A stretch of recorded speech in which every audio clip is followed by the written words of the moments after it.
പിതാവിൻ്റെയും പുത്രൻ്റെയും പരിശുദ്ധാത്മാവിൻ്റെയും നാമത്തിൽ ആമേൻ. ദിവ്യകാരുണ്യയിൽ ഏറ്റവും സ്നേഹമുള്ളവരെ, ദിവ്യകാരുണ്യനാഥനെക്കുറിച്ച് വിശുദ്ധ കൊച്ചുറേസി എപ്രകാരം പറയുന്നുണ്ട്: നമ്മുടെ ആത്മാവിൻ്റെ അതിഥിക്ക് നമ്മുടെ നോവുകൾ അറിയാം. ശൂന്യമായ എൻ്റെ ഹൃദയത്തിൽ ഇടം തേടി അവൻ വരുന്നു.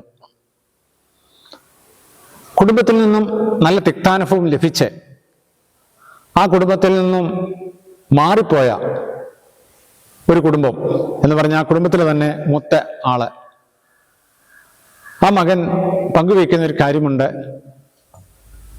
ആ മകനെ തെറ്റുകൊണ്ടല്ല കുടുംബത്തിൽ പ്രശ്നമുണ്ടായതും, ഈ മകൻ ഒരർത്ഥത്തിൽ ഒളിച്ചോടിപ്പോയ പോലെ അവനും അവൻ്റെ ഭാര്യയും മക്കളും ഒക്കെ മാറിപ്പോയതും. ആ മകനെ പിന്നീട് പങ്കുവെക്കുകയാണ്. വെച്ചാൽ ബൈബിളിലെ പഴയ നിയമത്തിലെ യേസാവിനെ ഭയപ്പെട്ട് ഓടിപ്പോയ യാക്കോബിനെ പോലെ ആയിരുന്നു എൻ്റെ ജീവിതം. ഞാൻ തിരിച്ച് വീട്ടിലേക്ക് വരണമെന്നുള്ള ആഗ്രഹത്താൽ കുറേ വർഷങ്ങൾ പ്രാർത്ഥിച്ചൊരുങ്ങി, എൻ്റെതായ തെറ്റല്ലെങ്കിൽ പോലും. അങ്ങനെ ഞാൻ തിരിച്ചു വന്നപ്പോൾ ദൈവത്തിന് ഞാൻ നന്ദി പറയുകയുണ്ടായി. യാക്കോബ് തിരിച്ച് യേസാവിൻ്റെ ആ ദേശത്തേക്ക് വന്നപ്പോൾ ദൈവമായ കർത്താവിനെ കണ്ടുമുട്ടുകയും ദൈവമായ കർത്താവിന് നന്ദി പറയുകയും അതിൻ്റെ അധ്വാനത്തിന് വിഹിതം ദൈവത്തിൽ നിന്ന് നൽകുമെന്ന് പ്രഖ്യാപിക്കുകയൊക്കെ ചെയ്തത് ബൈബിളിലുണ്ടല്ലോ. ഇതേ മനോഭാവത്തോടെ യേസാവിനെ ഭയന്ന് ഒളിച്ചോടി യാക്കോബിന് മനോഭാവത്തോടെ എൻ്റെ ജീവിതം ഞാൻ ക്രമീകരിച്ചു എന്ന് പറഞ്ഞ ഒരു മകനെ ഞാൻ കണ്ടുമുട്ടിയപ്പോൾ ആ മകൻ്റെ ജീവിതവും നമ്മുടെയൊക്കെ അനുദിന കുടുംബജീവിതത്തിൽ സംഭവിക്കുന്ന കാര്യങ്ങൾ ബൈബിളിലെ പശ്ചാത്തലവും അതിൻ്റെ സംഭവങ്ങളുമായിട്ട് എത്രമാത്രം അഭേദ്യമായി ബന്ധപ്പെട്ടിരിക്കുന്നുവെന്ന് ഞാനും ചിന്തിക്കുകയായിരുന്നു. ഇതുപോലെ തന്നെയാണ് വിശുദ്ധ കൊച്ചുറേസി പറയുന്നതിൻ്റെ പൊരുളും. നമ്മുടെ ആത്മാവിൻ്റെ അതിഥിക്ക് നമ്മുടെ നോവുകൾ അറിയാം, നമ്മുടെ നൊമ്പരങ്ങൾ അറിയാം, നമ്മുടെ വിഷമങ്ങൾ അറിയാം. നമ്മൾ ഏത് സഹനങ്ങളിലൂടെ കടന്നു പോയാലും അതെല്ലാം അറിയുന്ന ഒരു ദിവ്യകാരുണ്യനാഥനുണ്ടെന്ന് ചുരുക്കം. തെന്ത്രോസ് അഗതോസ് ഇപ്രകാരം പറയുന്നുണ്ട്: ദിവ്യകാരുണ്യം നമ്മെ അനുദിന പാപങ്ങളിൽ നിന്ന് മോചിപ്പിക്കുകയും മാരക പാപങ്ങളിൽ നിന്ന് സംരക്ഷിക്കുകയും ചെയ്യുന്നു. അതായത് ദിവ്യകാരുണ്യനാഥനെ ആശ്രയിച്ചാൽ പാപം ചെയ്യാതിരിക്കുന്ന കൃപ അതുവഴി നമുക്ക് കരഗതമാകുമെന്നാണ് തെന്ത്രോസ് അഗതോസ് നമ്മെ പഠിപ്പിക്കുക. ജോൺ ക്രിസോസ്റ്റം പറയുന്നു: ദിവ്യകാരുണ്യം നമ്മെ പിശാചിൽ നിന്നും സംരക്ഷിക്കുകയും പുണ്യത്തിൽ വളരുവാൻ പ്രാപ്തരാക്കുകയും ചെയ്യുന്നു. അതുകൊണ്ടാണ് ദിവ്യകാരുണ്യത്തിന്റെ അടുത്തേക്ക് വന്നാൽ നമുക്ക് ഇതുപോലുള്ള സംരക്ഷണം കിട്ടും, ഭയപ്പെടാതെ ജീവിക്കാൻ പറ്റും, ഒപ്പം നമ്മളെ വിശുദ്ധിയിൽ വളരുകയും ചെയ്യും.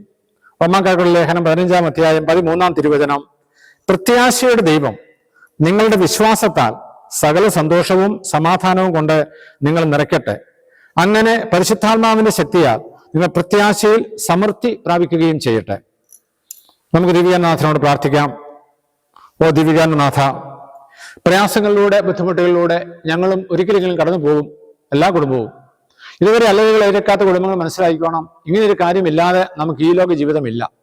നമ്മൾ പ്രതീക്ഷിക്കാത്ത സഹനങ്ങളോടെ കടന്നു പോകുമ്പോൾ, നമ്മളെ വീട്ടിൽ നിന്നും ഇറങ്ങി പുറപ്പെടുമ്പോൾ, ഒരുപക്ഷെ മറ്റൊരു ഭയപ്പെട്ട് നമ്മളെ അകന്നു പോകുമ്പോൾ, നമ്മളെ കരുതുന്ന, നമ്മുടെ ഹൃദയം അറിയുന്ന, നൊമ്പരങ്ങൾ മനസ്സിലാക്കുന്ന ശക്തനായ ഒരു ദൈവമുണ്ടെന്നും ആ ദൈവത്തിൽ ആശ്രയിച്ച് നമുക്ക് ദൈവസന്നിധിയിലേക്ക്, ദൈവികമായ അടുപ്പത്തിലേക്ക് തിരിച്ചു വരാൻ ഇടയാകുമെന്നും പ്രത്യാശിക്കാം. അതാണ് ദിവ്യകാരുണ്യം. ആ ദിവ്യകാരുണ്യം നമ്മളെ കൈനീട്ടി ആശീർവദിക്കുന്നു. നമ്മുടെ കർത്താവ് യേശു മിശിഹായുടെ കൃപയും പിതാവായ ദൈവത്തിന്റെ സ്നേഹവും പരിശുദ്ധാത്മാവിന്റെ സംസർഗവും നാം എല്ലാവരും കൂടി ഉണ്ടായിരിക്കട്ടെ, ഇപ്പോഴും എപ്പോഴും എന്നേക്കും. ആമേൻ. ദിവ്യകാരുണ്യമേ, ശോഭയാലെന്നുള്ളം തെളിയും ജ്വലിക്കുന്നൊരഗ്നിയാം ദിവ്യകാരുണ്യമേ, ദിവ്യശോഭയാലെന്നുള്ളം തെളിയും ദിവ്യാഗ്നിതൻ ശക്തിയാലെന്റെ ഹൃദയം ശുദ്ധീകരിക്കണേ നാഥ. ദിവ്യാഗ്നിതൻ ശക്തിയാലെന്റെ ഹൃദയം ശുദ്ധീകരിക്കണേ നാഥ. ദിവ്യകാരുണ്യനാഥ.